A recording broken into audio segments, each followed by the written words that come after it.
Hello दोस्तों, मैं हूं तुम्हारा डीएक्स टून्स। तो आज की इस वीडियो में हम बात करेंगे आर्किटेक्ट के बारे में, जो कि सोलो लेवलिंग का एक कैरेक्टर है। और अगर गलती से कुछ मिस हो जाए तो प्लीज कमेंट बॉक्स में बता देना। वीडियो को स्टार्ट करते हैं, बट उससे पहले अगर आप इस चैनल पर नए हो तो प्लीज चैनल को सब्सक्राइब कर लो, बेल आइकन को दबा दो, जिससे आप कोई भी एनिमे रिलेटेड वीडियो मिस ना कर सको। प्लस इस वीडियो में स्पॉयलर्स भी है, तो अगर स्पॉयलर्स नहीं चाहते हो तो इस वीडियो को यहीं पर स्टॉप कर दो। तो चलो वीडियो को स्टार्ट करते हैं, लेट्स बिगिन।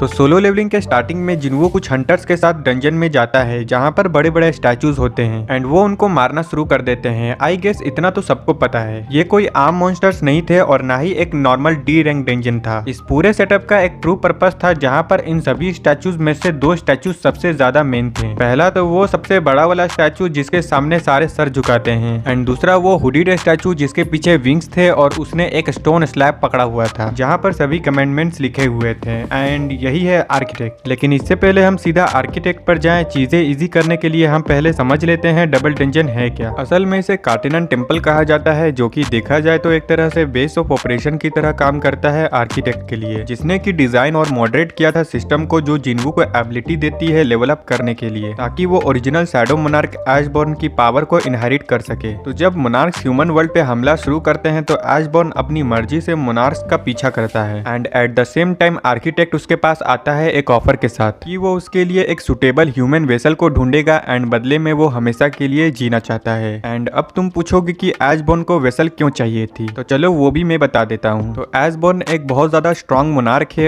एंड वो इतना ज्यादा स्ट्रॉन्ग है कि वो ऐसे ह्यूमन वर्ल्ड में नहीं आ सकता। उसे एक प्रॉपर वेसल चाहिए जिससे कि वो अपनी पावर इनहेरिट कर सके। एशबॉर्न को खुद से ढूंढने में दिक्कत हो रही थी, इसीलिए वो आर्किटेक्ट के प्रपोजल को एक्सेप्ट कर लेता है। आर्किटेक्ट एक सिस्टम को क्रिएट करता है ताकि वो लोग अपनी सर्च को स्पीड अप कर सके। लेकिन साल बीतते जा रहे थे, उन्हें कुछ हासिल हो ही नहीं रहा था। लेकिन तभी वहाँ पे आता है जिन्वो, जो कि आर्किटेक्ट के टेस्ट में पास हो जाता है एंड उसकी एक्सेप्टेंस को एक्सीड कर जाता है। लेकिन फिर भी आर्किटेक्ट नहीं चाहता था कि जिन्वो एशबॉर्न का वेसल बने, बिकॉज आर्किटेक्ट को एक ऐसा बंदा चाहिए था जो कि फिजिकली सुपीरियर, मेंटली एक्यूट और माना सेंसिटिव हो। लेकिन एशबॉर्न ये चाहता था कि वो अपनी पावर उस बंदे को इनहेरिटेट करे जिसने मौत को बिल्कुल पास से देखा हो, एंड वो ऑब्वियसली जिन्वो था। तो एशबॉर्न जिन्वो को ही चुनता है, एंड इस बारे में आर्किटेक्ट कुछ कर भी नहीं सकता था, क्योंकि एशबॉर्न इतना पावरफुल जो है। अब वो जो डंजन जो था वो बेसिकली जिन्वो के लिए एक टेस्ट था, एंड तभी उसे चांस मिला टू बिकम ए प्लेयर। उसको पहली बार पूरा करने के बाद जब जिन्वो 100 लेवल पर पहुंच गया तो वो एक बार फिर से डंजन में वापस जाता है अपने फाइनल टेस्ट के लिए, जो कि था अगेंस्ट द आर्किटेक्ट। आर्किटेक्ट का प्लान ये था कि एशबॉर्न वहां पे वापस आएगा और जिन्वो पे काबू कर लेगा। और रही बात स्टैचूज की, उसमें से ऑलमोस्ट सारे आर्किटेक्ट के पपेट्स हैं, लेकिन वो जो क्लोसल स्टैचू था वो थोड़ा सा अलग था। वो अभी तक आर्किटेक्ट की सबसे स्ट्रॉन्ग क्रिएशन थी, जो कि एक तरह से डंजन बॉस भी था। एंड इस स्टैचू के स्ट्रॉन्ग होने का एक रीजन भी है, बिकॉज ये रिजेंबल करता है एब्सोल्यूट बीइंग को, जो कि बेसिकली सोलो लेवलिंग का गॉड है। और अगर तुम्हें नहीं पता तो मैं तुम्हें बता दूं, जो स्टोन स्लैब आर्किटेक्ट ने पकड़ा हुआ था जिसके पीछे कमेंडमेंट्स लिखे हुए थे, वो भी एक स्मॉलर रेप्लिका है उस थ्रोन का जिसपे एब्सोल्यूट बीइंग बैठा करता था। एंड यही सिमिलर रूल्स उस थ्रोन पर भी लिखे हुए थे, जो कि थे वर्शिप द गॉड, जहाँ पे पहले सभी एब्सोल्यूट बीइंग की पूजा किया करते थे। उसके बाद प्रेज द गॉड, जहाँ पे सभी एब्सोल्यूट बीइंग को पुकारते थे वॉर के दौरान। और था प्रूव योर पीटी, जहाँ पे सभी अपनी ब्लड और लाइफ से अपनी लीजेस प्लेज करते थे एब्सोल्यूट बीइंग की तरफ। एंड जो कोई भी इस नियम को नहीं मानेगा वह कभी जिंदा वापस नहीं आ सकता। यही सेम रूल जिन्वो ने भी पढ़े थे जब वो पहली बार इस कार्टेनन टेम्पल में आया था। तो और उसके बाद जब जिन्वो दोबारा उस टेम्पल में वापस आया तो आर्किटेक्ट ने वो स्लैब तोड़ दिया, और वो कहता है कि इसका अब कोई मतलब नहीं है। और शायद वो इसीलिए कहता है क्योंकि एब्सोल्यूट बीइंग तो मर चुका था, और या फिर शायद उन रूल्स का बस एक बार के लिए ही काम था। आर्किटेक्ट का ओरिजिनल प्लान तो यही था कि एशबॉर्न जिन्वो की बॉडी पे कंट्रोल कर लेगा और ह्यूमन वर्ल्ड में आ जाएगा। हालांकि जिन्वो उसके टेस्ट को पास कर लेता है और उसे और उसके स्टैचू दोनों को हरा देता है। और देखा जाए तो एशबॉर्न एक तरह से आर्किटेक्ट को धोखा भी देता है। आर्किटेक्ट वेट कर रहा था कि एशबॉर्न जिन्वो की बॉडी पे कंट्रोल कर ले, बट एशबॉर्न की कोई इच्छा नहीं थी कि वो जिन्वो के साथ ऐसा करे, और वो अपनी पावर जिन्वो को ट्रांसफर कर देता है एंड उसे अपना ईयर बना देता है। एशबॉर्न आर्किटेक्ट को धोखा देता है एंड उसे सिस्टम से लॉक कर देता है, और जिन्वो को मिल जाता है ब्लैक हार्ट। आर्किटेक्ट को समझ तो आ जाता है कि एशबॉर्न ने उसे धोखा दिया है, लेकिन वो करता भी क्या जिन्वो के ताकत के सामने। एशबॉर्न उससे सारी अथॉरिटीज ले लेता है सिस्टम की और उसे जिन्वो के पास छोड़ देता है मरने के लिए। एंड इससे पहले कि वो डिसअपीयर होता वो एक प्रोफेसिस्ट में होता है, जिसका मतलब हमें बाद में स्टोरी में पता लगता है। और अगर देखा जाए तो आर्किटेक्ट और डबल डंजन दोनों काफी इंपॉर्टेंट रोल प्ले करते हैं जिन्वो के डेवलपमेंट शिप में, जिससे कि वो शैडो मोनार्क बन सके। डबल डंजन एक टेस्टिंग ग्राउंड की तरह था और वो जगह भी जहाँ पे आर्किटेक्ट को मारा गया। एंड आई गेस अगर वो ना होता तो जिन्हों को कभी ये पावर्स मिलती ही ना और वो कभी शैडो मोनार्क बन ही नहीं पाता। So I believe he is the important character of solo leveling. And यार आज के इस वीडियो के लिए बस इतना ही। अगर वीडियो अच्छी लगी तो प्लीज वीडियो को लाइक कर दो और चैनल को सब्सक्राइब कर दो। मिलते हैं एक नई वीडियो के साथ, तब तक के लिए सायोनारा।